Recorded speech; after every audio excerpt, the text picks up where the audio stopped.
Salut les Mancuniens, j'espère que vous vous portez bien. Manchester United a évité une éventuelle humiliation aujourd'hui face aux petits poussets de la FA Cup Coventry. Et donc, le moins que l'on puisse dire, c'est que Manchester United a eu vraiment chaud. Car une équipe qui mène 3 buts à 0, qui se fait rattraper par une équipe qui est non seulement dans un championnat inférieur, mais aussi qui se bat voilà, donc, sur les places pour rester carrément dans le championnat donc, de la Championship. Donc les gars, on va essayer tant mieux que mal à faire ce petit débrief-là du match assez pathétique de Manchester United et encore une fois revenir sur les décisions de Erik Ten Hag, mais aussi les gars, donc voir ce qui n'a vraiment pas marché ou du moins ce qui ne marche clairement pas du côté de Manchester United. Tout d'abord, les gars, Manchester United est venu avec une composition, on va dire, remaniée de fond en comble. Surtout, donc, la défense, quoi. Comme l'a dit Onana, comme l'a dit donc Erik Ten Hag, depuis 18 mois, celui-ci joue avec des défenseurs de tout genre, de toute catégorie, de tout âge. Il ne se lasse pas apparemment donc de faire même éclore certains défenseurs qui montrent vraiment qu'ils ont le potentiel, à savoir donc le petit Willy Camboiland qui malheureusement a été blessé et je pense que lors de cette rencontre-là, il pouvait quand même voilà donc nous servir parce que la charnière centrale, les gars, était carrément donc emmenée par Maguire et Casemiro. Casemiro qui, de façon défensive, a fait donc un très bon match, même si lors des tirs au but, parce que oui, les gars, comme je l'ai dit, hein, donc Coventry a carrément tenu tête à Manchester United. Coventry a carrément malmené le grand Manchester United. Je m'en même à vous poser la question de savoir si est-ce que voilà donc Manchester United fait toujours partie de ces grands clubs-là anglais qui font toujours peur donc les petits poussets. Mais aujourd'hui, force est de constater que Manchester United, plus les années passent, plus ce club est carrément en train de regresser. Bref, les gars, sur les côtés, on retrouve donc nos deux latéraux droitiers, Bissaka et Dallo. Donc, le double pivot, Marc Dominé, celui qui sait apparemment très bien se placer, les gars, parce que le but qu'il nous a marqué, bon, c'est lui qui est donc à la création et c'est lui qui est à la finition. C'est peut-être les petits points qui devraient gommer un certain Rasmus Højlund parce que oui, parfois il ne fait pas souvent le bon appel et parfois il n'est pas là dans le bon timing pour pouvoir placer le ballon au fond des filets pour voilà donc nous assurer une victoire certaine, mais bon, donc j'espère vraiment que ce joueur-là grandira au fur et à mesure, donc qu'il va rester à Manchester United et j'espère vraiment qu'il ne fera pas comme les joueurs princesses de Manchester United. En l'occurrence, les gars, donc le chouchou de tous les Anglais, Marcus Rashford, qui a encore été titulaire et qui a encore une fois montré donc une déception assez donc chaotique, on va dire rectiligne même donc sur cette rencontre-là, carrément contre voilà un petit club, les gars, de seconde division. Bruno Fernandes aussi, un meneur qui n'est vraiment pas à la hauteur des autres meneurs. Ce n'est pas genre pour le calomnier ou ne pas reconnaître les bienfaits d'un certain Bruno Fernandes parce que il faut au moins donc être réaliste de façon, on va dire, objective.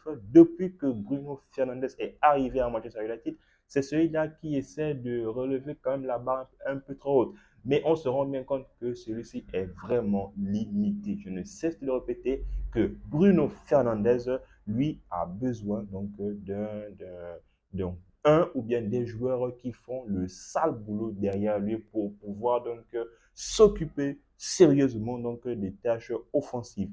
Le côté droit, emmené donc par Garnacho, Garnacho qui a fait un mauvais match et celui-ci donc est sorti dans cette rencontre pas vraiment content. Et la pointe, les gars, c'est emmené voilà, donc, par le Danois Rasmus Højlund. Comme je dis, les gars, Manchester United se retrouve parce qu'on ne va pas se le cacher. Euh, United dominait la rencontre en première mi-temps, du moins. United avait le monopole sur tout. Voilà, donc Coventry essayait en fait de se chercher, mais les gars, donc United, en voyant que Coventry donc, laisse les ouvertures, United les corrigeait. C'est passé par le premier but de Scott McTominay, c'est passé voilà donc par le deuxième but du monsieur Harry Magrostet qui a marqué voilà un beau but de la tête avec un beau match.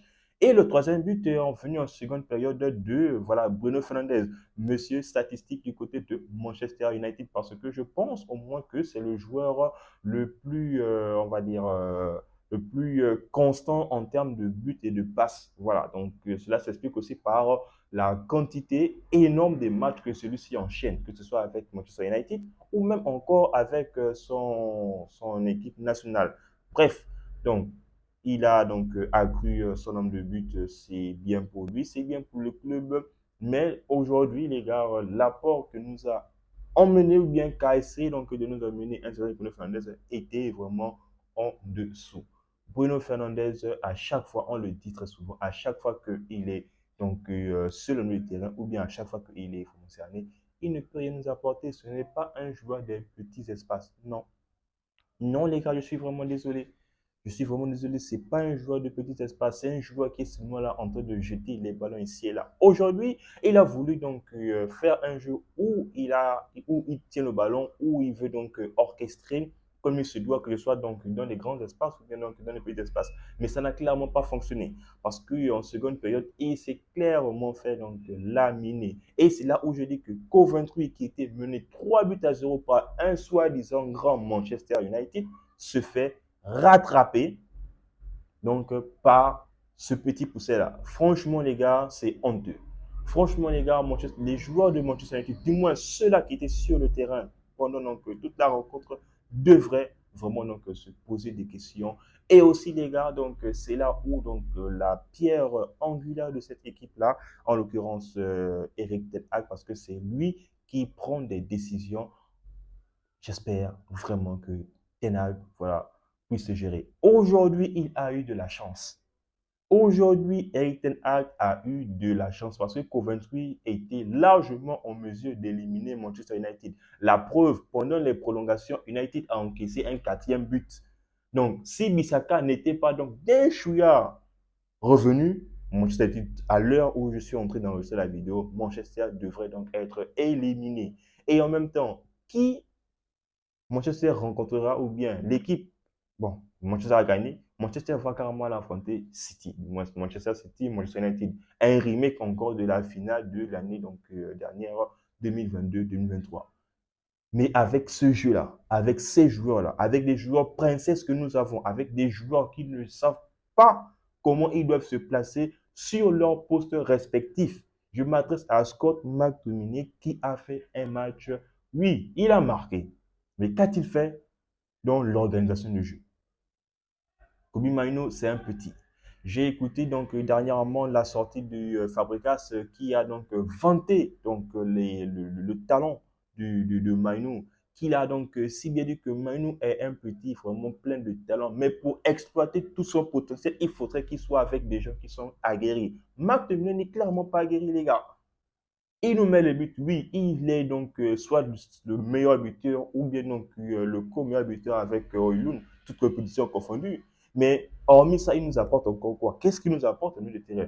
Que ce soit donc dans l'organisation, c'est nul, que ce soit donc euh, dans la récupération, c'est aussi nul, les gars.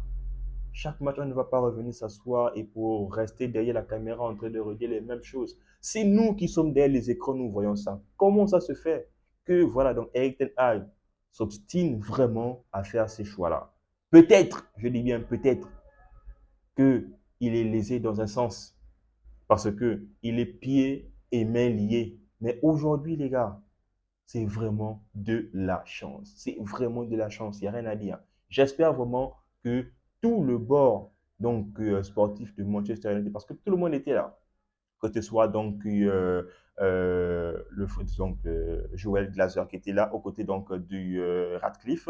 Et on a donc bien pu voir le nouveau directeur sportif, voilà, donc qui était là aussi sur les tribunes. J'espère qu'ils ont vu parce que ce qu'on a vu, je pense que du haut de leur place où ils étaient, ils ont bien pu voir donc comment on va dire non, pas la pathétique, la pitoyable performance de Manchester United, en fait. C'est ça. C'est clairement ça. Vraiment, les gars, je tire mon chapeau et je dis vraiment donc des félicitations vraiment méritées de Coventry parce qu'ils ont fait un beau match. Même s'ils étaient menés 3-0, dès leur rentrée, donc leur sortie des vestiaires pour la seconde période, les joueurs ne se sont plus posés de questions. Ils attaquaient à outrance. Ils attaquaient énormément. Et c'est ça le profil de Manchester United parce que lorsque les équipes attaquent énormément et que ces équipes-là sont très dangereuses devant le but, bah, les conséquences sont vraiment catastrophiques. On l'a vu encore aujourd'hui. Si c'est cette prestation-là qu'on va aller présenter face à City, mais autant ne pas regarder la rencontre. Parce qu'on va se faire l'année de A à Z. On va se faire l'année de A à Z. C'est là où Alan va encore venir accroître son nombre de buts parce que Manchester United, c'est carrément sa femme. C'est ça. C'est triste à dire, les gars, mais Alan va encore se régaler avec Manchester United. C'est vraiment horrible, les gars. C'est vraiment horrible. Bref, United s'est imposé par chance, parce que les tirs au but, voilà, c'est quand même un état d'esprit. Voilà. Parce que Casemiro, le vétéran Casemiro, donc l'homme sans pression, voilà, donc en tant que premier tireur, a raté le penalty. Et on s'est rendu voilà, sur Onana, qui a fait un très bel arrêt, et aussi sur le capitaine donc, de Coventry, qui a envoyé le ballon voilà, chez les supporters. Et United est qualifié in extremis contre un petit club d'un championnat inférieur. Un club, je le rappelle, est soit entre 8e ou 9e de la Championship qui rivalise avec Manchester United. Non, c'est vraiment honteux. J'espère que Rashford, sa blessure-là, sera jusqu'à la fin de la saison parce que très franchement, je n'en peux plus, je n'en peux plus. Même si c'est vrai qu'il nous restera un estropié comme Anthony, mais franchement, Rashford, c'est la merde. Rashford, c'est la merde. Rashford, aujourd'hui, je le vois maintenant comme un certain Memphis Depay. Un joueur vraiment, vraiment avec beaucoup de talent, plein de potentiel, mais qui n'a pas pu et qui jusque-là ne sait pas donc, exploiter tout ce talent-là. S'il faille qu'on le mette sur la feuille de transfert estival, bah, qu'on le fasse, qu'on le libère. Parce qu'à Manchester United, on ne pourra pas donc avoir le grand Rashford que certains fans, que certains grands joueurs avaient prédit voir le jour, surtout à Manchester United. C'est vraiment aujourd'hui très, très, très dur à le déterminer. En tout cas, les gars, Manchester United est en finale contre Manchester City.